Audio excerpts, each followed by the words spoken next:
Hello boys, welcome back to another session of video tutorials, and this session is meant for class 12th biology students, and this is meant for November 11th November 2020.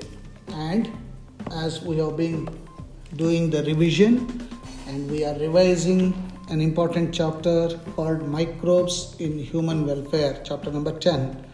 And in this, we were talking in our previous session microbes as biological control agents. So, biocontrol means use of biochemical method for controlling plant disease and pests.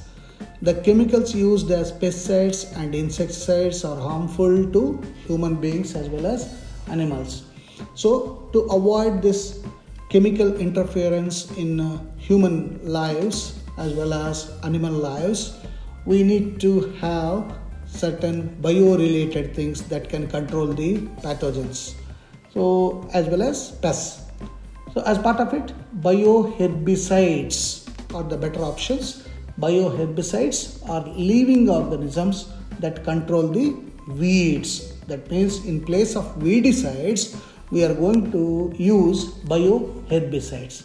First bioherbicide was developed in 1981 and it was mycoherbicide derived from fungus Phytophthora palmivora, which controls the growth of milkweed vines in citrus orchards. So this is how we can kill the weeds that attack the citrus orchards. Another fine example that we can give of biological control of weeds is the control of overgrowth of cacti by introduction of cochineal insect. That biological name is Cactoblastis cactorum in India as well as in Australia. And recently, two fungal spore products like Divine, Devine, Divine, and another one is Coligo,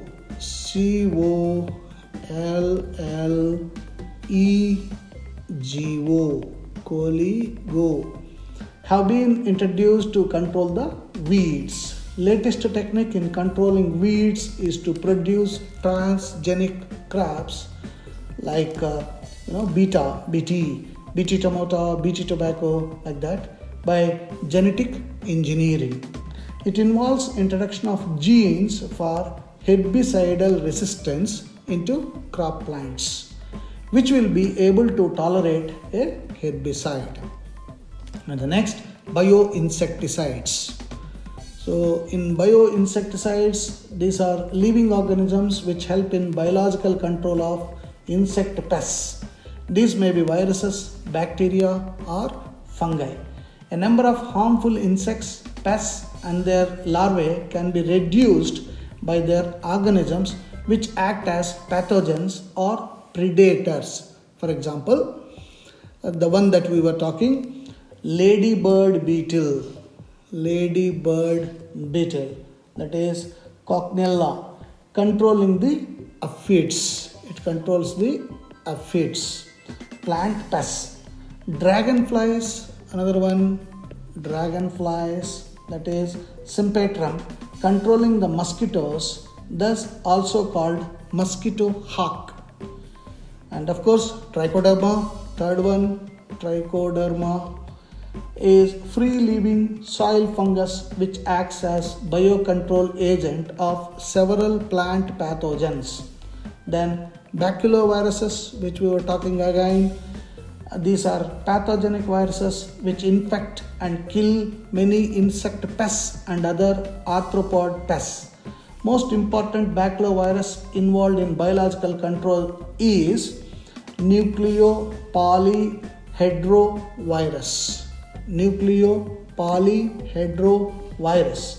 These viruses are species specific and have narrow spectrum insecticidal effect, so do not have any negative effect on other organisms, even non-target insects. Baculoviruses are known to control pests like potato beetles, aphids, and corn borers.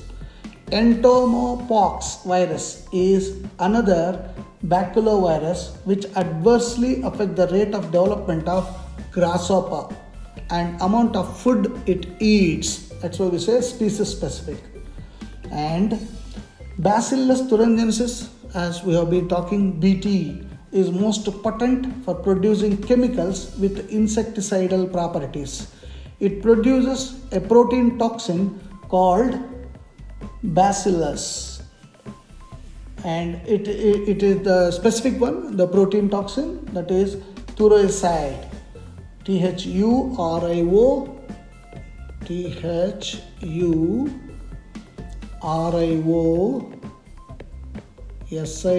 This is a protein that is produced by Bacillus thuringiensis.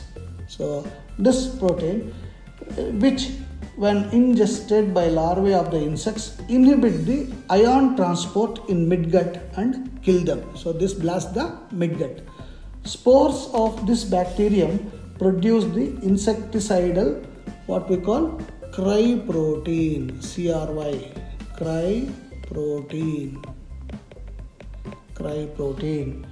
Due to this, spores of Bacillus thuringiensis are available in sockets, in small pockets. These are dissolved in water and sprayed on vulnerable plants to kill larvae of some of the pests. Commercial preparations are made by adding spores to cryprotein and an inert carrier. Fungi-based bioinsecticides such as Beauveria bassiana and some other few fungi are considered useful for controlling insect population. And bioinsecticides based on Beauveria bassiana have the advantages that this fungus does not grow on warm-blooded organisms and it fails to survive in water.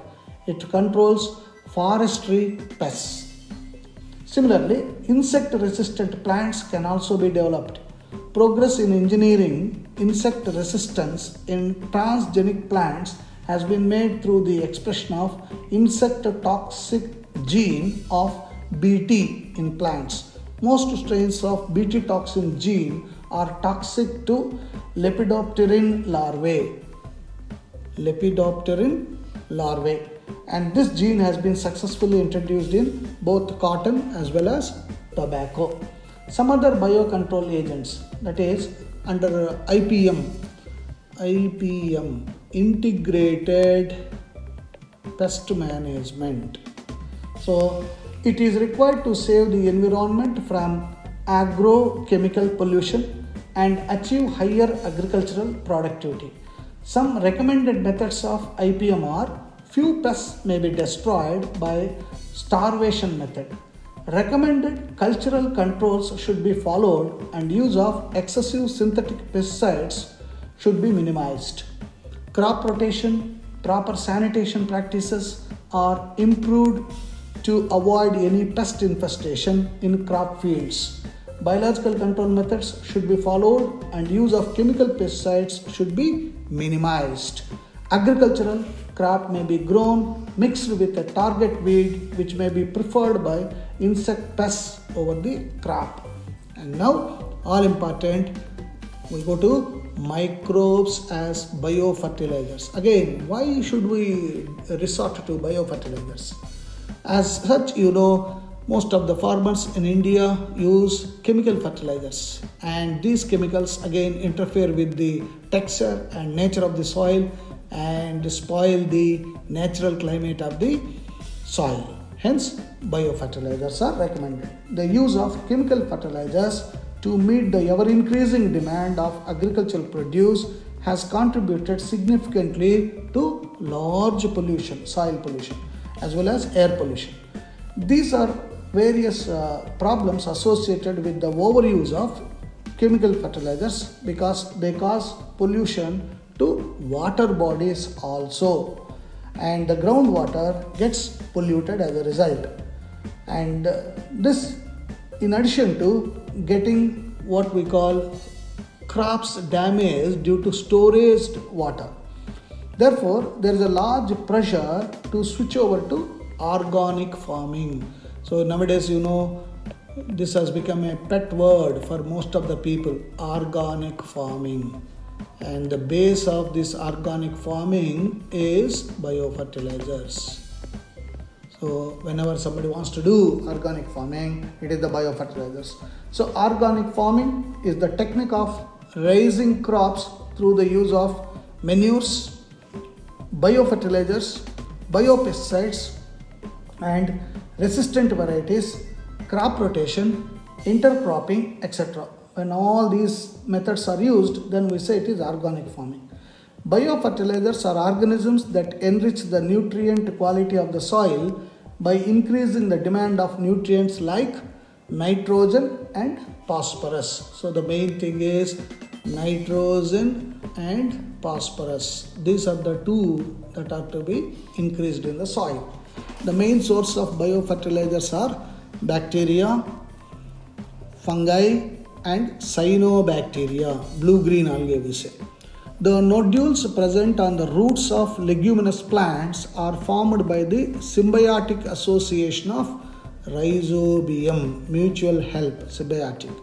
These bacteria fix atmospheric nitrogen into organic forms, which is used by the plant as nutrient. Other bacteria can fix atmospheric nitrogen while free living in the soil. Example, we can say Azospirillum and Azotobacter. These are free living bacteria that live in soil and fix atmospheric nitrogen into organic forms. So thus these bacteria enrich the nitrogen content of the soil. And the other hand, fungi. Fungi are also known to form symbiotic association with roots of higher plants. Whenever it is forming symbiotic association of fungi with the roots of higher plants, angiosperms, then that relationship is called mycorrhiza. The most common fungal partners of mycorrhiza are glomus species. Yeah, here is the word, glomus. Form mycorrhiza that absorbs phosphorus, their nitrogen, it is phosphorus, from the soil and passes it on to the plant. Thus, plant gets both phosphorus as well as nitrogen. The fungal symbiont in these associations absorbs phosphorus from soil and passes it to the plant. Plants having such associations show other benefits also, such as resistance to root-borne pathogens, tolerance to salinity and drought, and an overall increase in plant growth and development. So, third one, the most important one, cyanobacteria. And these are autotrophic microbes widely distributed in aquatic and terrestrial environments, many of which can fix atmospheric nitrogen. Examples of this, nostoc, anabina, and oscillatoria. One more is there, oscillatoria. In paddy fields, cyanobacteria serve as an important biofertilizer. Blue-green algae also add organic matter to the soil and increase its fertility. The purpose is to increase the fertility.